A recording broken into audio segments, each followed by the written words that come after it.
We're going to look at a number of cultures this week. First, we'll look at the Stone Age, which timeline-wise is divided between the Upper Paleolithic and the Neolithic. Then we'll look at ancient Mesopotamia with its various kingdoms, and ancient Egypt, which liked to give a sense of continuity over time, and ancient Judaism. Themes and trends we'll look at include the rise of civilization, and as part of that emergence, we will look at writing and agricultural surplus and social stratification, the importance of the wheel, and then as far as symbolism, the tomb is a womb, funerary symbolism, and somewhat related, feminine imagery, which seems to deal with fertility and mortality. We will also look at the emergence of an awareness of astronomical phenomena, and eventually the emergence of divine rulership and empire building, with a movement towards large-scale construction. This is the first PowerPoint of 4 for the first week of Humanities 213. This PowerPoint will cover prehistoric humanity. The 3-age system has been in use for a very long time among anthropologists and historians. It is not perfect, and even the dating for the various ages will differ from location to location, but it is still used quite a bit. Those 3 ages are the Stone Age, the Bronze Age, and the Iron Age. The Stone Age on this chart has been broken up into 3 subdivisions: the Paleolithic, Upper Paleolithic, and Neolithic. Paleolithic means Old Stone Age, or Old Stone. Neolithic, New Stone. And the Paleolithic itself, the reason it is divided is you have modern humans in the Upper Paleolithic, here called Cro-Magnons. Before modern humans, there was the Neanderthals, and they did overlap somewhat in existence. I have here that the Neanderthals were hunter-gatherers. Well, so were all human beings up until the Neolithic, but the Neanderthals died out long before the Neolithic occurred. So I'll leave it to you to study this a little bit, this chart here. It'll be useful as we go through the course. We will encounter the Bronze Age on a future set of slides, actually 2 sets, for later this week, for Mesopotamia and Egypt. You might note in the 3rd column the last ice age when it ended. We're going to look at that more closely on the next slide. But this is the 3-age system, very important for understanding what is being written about. And note that history does not begin until the Bronze Age.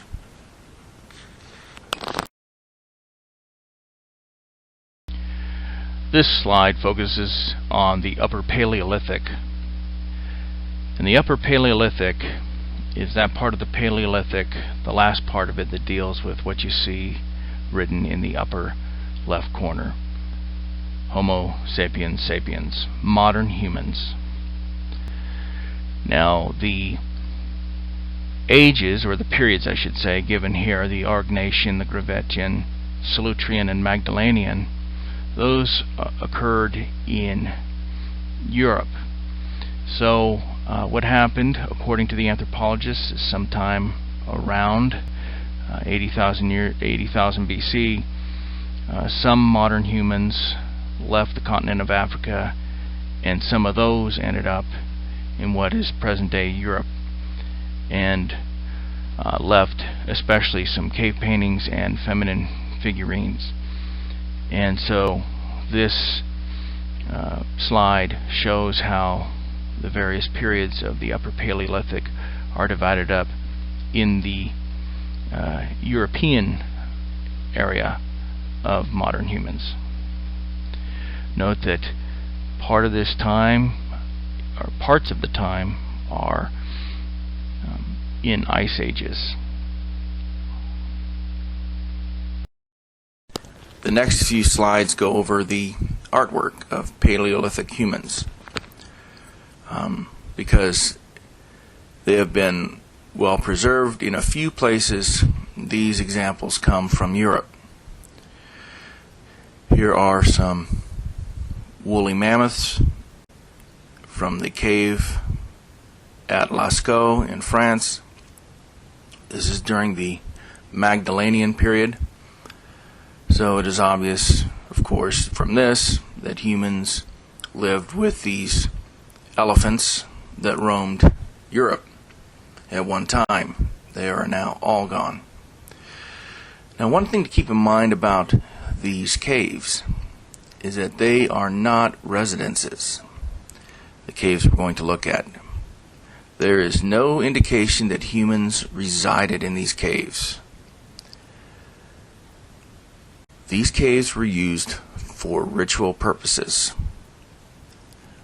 We might use the term today, sanctuary. And in fact, because of its artwork, the cave at Lascaux has been called the Sistine Chapel of the Stone Age, likening it to the paintings, especially by Michelangelo, in the Vatican at the Sistine Chapel. Often these caves were sealed off and therefore protected over great ages. This particular one was a cave that had been reopened because of a falling tree, and a boy and his dog discovered it.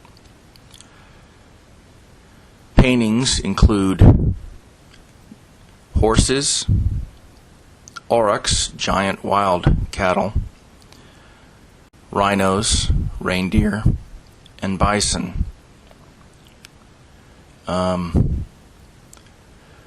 The horses and the giant aurochs and the rhinos are all gone from Europe.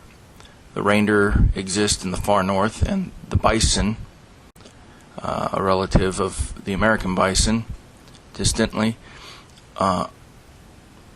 remain but are extremely few in number. These were all pictured in the cave, as well as bears and felines, large cats. This is an example of some of the amazing artwork in Cave Chauvet in France. Cave Chauvet is a recent discovery, discovered only in 1994. What is amazing about Chauvet is that the artwork is twice as old as Lascaux. In other words, when pushed back much further in time, the artwork is still incredible. It doesn't look rudimentary. Now, just like Lascaux, Cave Chauvet is not a place of residence. It is clearly a sanctuary with amazing artwork and perhaps symbolism. The artwork here includes rhinos and mammoths, bears, and what appear to be leopards, An amazing discovery. Lots of artwork, if you look it up. Now, one of the things to keep in mind is to figure out religious symbolism. Why are caves places of religious importance? And one of the themes I like to follow in this Integrated Humanities 1 course is the concept of Mother Earth and the earth as a womb and as part of the symbolism of fertility. And I'll have more to say about this as we go through. Another frequently found artistic artifact in the Upper Paleolithic is the female figurine, usually small, can be held in the hand. So taking the female figurines a little further, Venus or Woman of Willendorf, what has been called the Mother Earth Theory 5 of your book. The figurines are often associated with many subterranean settings, that is, beneath the ground. The various and caves are a part of the subterranean environment. Periods. They are conceptually, you don't find many the earth, male figurines in later writings, figurines, let's say, from the Greeks and others. There's the question of now. We do not have writings from the. We'll look at that on the next slide. Very ancient peoples. A couple other things here. And so I have sometimes we read back here of the what we know of historical material into their again in France. Very famous their environment, and we could be very wrong. Seems to be. But these are concepts pregnant that modern scholars holding a horn think about and have a fairly high degree bovine of, that is of regard, some form of cattle. Although the horn, we must always keep in mind that we do not know certainly exactly not domesticated what is going cattle, on, by the way, in the minds of these people. It's difficult to know it even in historical periods what's going on. But the horn also looks like a moon. And in fact, there are 13 notches you can see there. So first we have carved into the crescent moon, earth, womb / horn. These figurines are representative of many thousands of figurines found throughout various Upper Paleolithic cultures. The human, they may represent the fecundity of nature, that is, the ability of nature to give life. In the Indo-European languages, to reproduce. Moon, month, and menses. It may represent, these figurines may represent, they are all related. The hope or fact of human fertility. So this demonstrates, and some have speculated, other scholars purely speculation, that people in the that they imply Upper Paleolithic certainly at this time. And then I note from the this time would be about it's been dated around 18,000 BC. A couple of passages that incorporate the Mother Earth well aware concept is very ancient of as well the human fertility cycle. So Job 1:21 states, "Naked I came from my mother's womb, and naked I shall return there." You can see where the second part of the sentence is alluding to the earth. The prophet Isaiah, "Your dead shall live, their bodies shall rise. You who dwell in the dust, awake and sing for joy, for your dew is a dew of light, and the earth will give birth to the dead." And then among the Greeks, the Homeric hymn states famously, "Earth, the mother of us all." The Neolithic is a major shift in human existence. I should add a couple more items about agricultural society. For instance, the bow and arrow. Period. When was it developed? All people were hunter-gatherers. Dates given even today, 8 and 6,000 BC. But a shift that time, beginning bows and arrows in the area of the Near East. Then the use of copper, which is so important, change human existence. So let us There look is at some the great Neolithic slight use of revolution. copper going Go to back the to next about slide. 6000 BC. I cover it there. And of course, copper is a part of bronze. So The date we watch of the the beginning of development Neolithic of is the fluid. use of That copper is, it to when finally is the not Bronze Age clearly will occur. set. In fact, I That see is it not being until moved we get back to Mesopotamia. slowly, more and more, in recent On times. some ancient ceramics As we from the later find part of the other Neolithic, artifacts that we do find around imply the 6th the millennium Neolithic BC, Revolution, but now boats and I have already incised changed the date on once ceramics. since making up this slide quite a while That's ago. an interesting development as well. It Now, begins about boats could have been around earlier than that. 9,000 BC in the Near This East. is just the earliest By evidence about 2,000 discovered. years later, We must keep it's in found mind in Central that Europe. things made of organic It will material, begin much later, such as in various forms of the New floating World, craft. in Mesoamerica. They We'll get into why that is the case, deteriorate especially quickly when we over cover time, and thus are not preserved in the archaeological Mesoamerican record. cultures, the New World cultures, and on another week. The Neolithic Revolution is characterized by agriculture.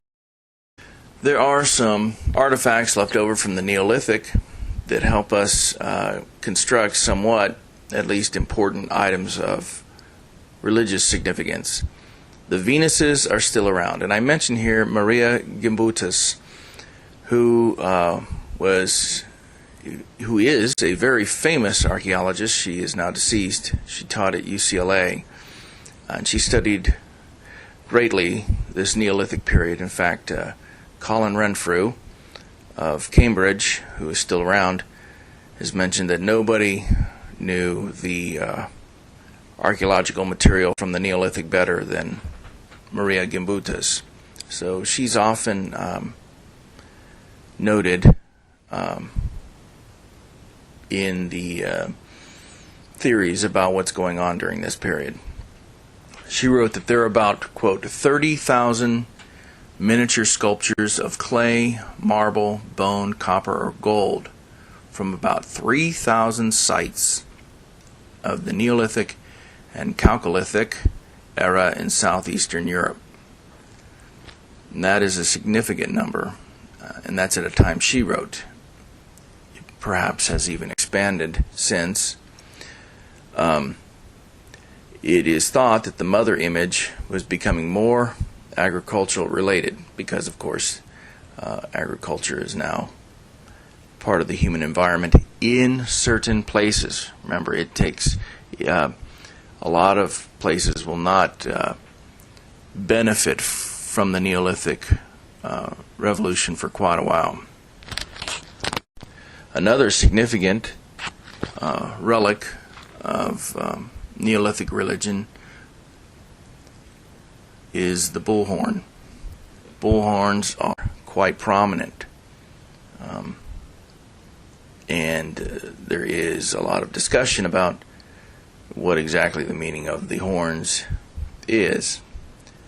And some have thought that the horns, along with the skull, are representative symbolically of the feminine reproductive system, which would then play into the whole fertility concept of religion. There is still an emphasis on the subterranean and cave ritual, and here Gimbutas notes the worship of stalagmites in caves from the Neolithic period up until Minoan Crete, which we will cover in this class, and ancient Greece was very likely related to that of pillars. And she goes on a little bit more about Neolithic cave religion as she formulates it. Some people criticize Gimbutas for going too far in her theories, but people still pay attention to her opinion because, as has been said before, she knew the record very well, the archaeological record. It's during this time we have the formative period of pottery, subtle life, and, quote, political complexity. So, once again, we note themes such as sacred space, fertility and mortality, the cycle of birth and death, interest in astronomical phenomena and sacred time. In fact, we will look at a few more Neolithic items that are clearly related to astronomical phenomena. Variations of subsistence and the divine feminine in some way. We do have a movement toward large-scale construction and what appears to be social stratification. Those last two are elements of civilization, but we're not to civilization yet, although some believe, beginning with the next slide, we do have some form of civilization. I am not counting it as civilization, but it's coming close. And thus, at this very early time in our course, we'll follow a number of subjects that, or topics or concepts that are already present here. A sensitivity to sacred space with the caves, a sensitivity to certain celestial or heavenly phenomena, a contemplation of life and death, fertility, and life's rhythms. Çatalhöyük is a great discovery, and some call it a Neolithic city because of its size. And you can see the dates there. We won't hit the Bronze Age until about 3200 BC, so we're still more than 2,000 years before the beginning of the Bronze Age, and thus the beginning of history. If you go to the next slide, here's some information. This sculpture, Riverside, is a city of over 300,000 people. Of Çatalhöyük. In the Neolithic, if you had 8,000 reproduced, that was a huge city. Academic works, extremely rare occurrence, at least according to the archaeological record as we know it now. Flanked So it had about, by at its lions high point, or 8,000 people. large feline leopard. And Çatalhöyük is found in what is And today it is modern the Turkey, earliest representation, which is known geographically as the Anatolian Peninsula. motif that is found And in we'll, historical times. in this course, refer In to fact, that you can area compare it to numerous figure times. 1.2 in your textbook. Much later on, in fact. It's one It of is the the great earliest centers representation of of ancient what appears to Christianity. be the goddess, the mother goddess. We find here what appear to be flanked mud by brick felines. buildings. I myself have done quite a bit of work but on little this, social stratification is detected. That tracing is this not much. concept. As And far as so the art, here is we find something pictures of wild deeply animals, into especially vultures prehistoric times and leopards. that clearly makes its way into historical The people times, of and is of Çatalhöyük were great both religious hunter-gatherers significance and in farmers. historical Here's times. again a case of that transition. So, Predominating in the art, though, we are are bull tracing the theme of horns fertility and and feminine of the mother goddess slash goddess with artifacts this, which are found little sculpture.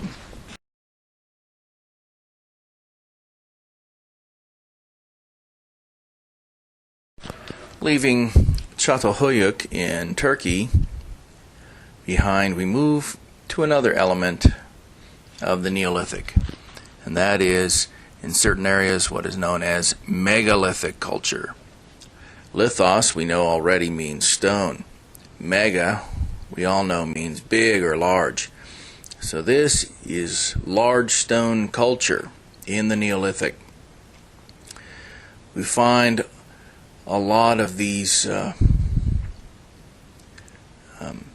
stone structures, mostly along the area of the West European coast. Not right on the coast necessarily, but along that part of Europe, although some have been found in the Near East. For megalithic culture, which is represented in the western area of Europe, there are a number of things to note. One of the most famous sites is Carnac in Brittany, France. Brittany is a region of France in the north As far of France. as the megalithic that tombs, is right across the English this Channel slide from England. compares There we find many menhir stones. A Neolithic that is single tomb upright stones at the bottom, sticking up out of the ground. and then a tomb we'll get And to there later on the dates. from Mycenaean Greek times. There are dolmens there, and there's a dolmen on the next And, slide. It not only from demonstrates a Karnak, continuity which is of a concept series, over or a time, group of stones, I should say, but we can with see from a this large slide stone the on top, being burial supported by the other or the stones. burial structure of a megalithic Stonehenge tomb. I'm is the looking most at the bottom famous part megalithic of the site. slide, and you see We should menhirs note or those single the idea stones of along stone the circles. pathway Not leading all from the these places outside of have the tomb stone circles, into but the tomb in at the middle, times which was then the covered circle with earth. pattern appears to be very important. Thus, we have a central Certainly it is stone at chamber Stonehenge. in the Then middle there are of a circular tombs, known as mound megalithic or tombs, tumulus, large mounds of earth, and it gives the but impression within of the earthen, if you're or viewed from tumulus outside the tomb earth, as pregnant. is a. Here is Newgrange in Ireland, and the tumulus tomb. You can see the side view at the top, and then in the middle, the circular view. That's from above, and the passageway that leads into the center of the tomb and the mound. And it not only carries this Mother Earth concept, but note a passage tomb in which the sun shines for a few minutes after sunrise around the winter solstice.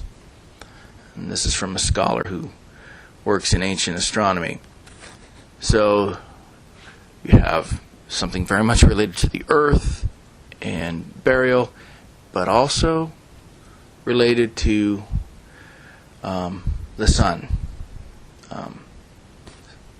astronomical phenomena. Here is the plan of Stonehenge as it is viewed from above, and its circular patterns. It was built over a period of time in phases, the last phase being finished sometime around 2000 BC. Now note, the Bronze Age in Mesopotamia and Egypt began in 3200 BC, right about that time.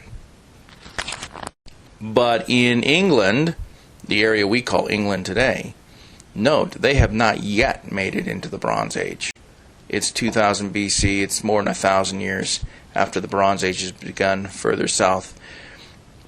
And they are still living in the Neolithic, in the Stone Age. One thing especially to note here is that Stonehenge utilizes post and lintel construction, and figure 0.10 in your book helps you to visualize what that post and lintel construction is. Very important for large structures at this time. Even down in Egypt, post and lintel construction is what is utilized. It is basically the construction technique of large stone structures stemming from perhaps the Neolithic, and it will be used a while until the arch begins to be used during Roman times, which is the Iron Age, much, much later. So post and lintel construction is early, but it will not allow for structures to go very high because of the force of the heavy stones and the design. A number of megalithic tombs and other structures are clearly astronomical in function to some extent, and this is clearly the case with Stonehenge. And this is a picture of the sunrise at the summer solstice. This is looking from, I believe, kind of the center of Stonehenge out towards what's known as the heel stone. And and thus Stonehenge is a sun clock. In the 1990s, and thus relatively recently, a discovery was made in the area of northern Syria at Göbekli Tepe. Here were found many standing archaeologists involved are from Turkey and Germany. Germany has a long history of archaeology in this Turkey. Final slide of this presentation, and Schmidt is leading the archaeological dig there.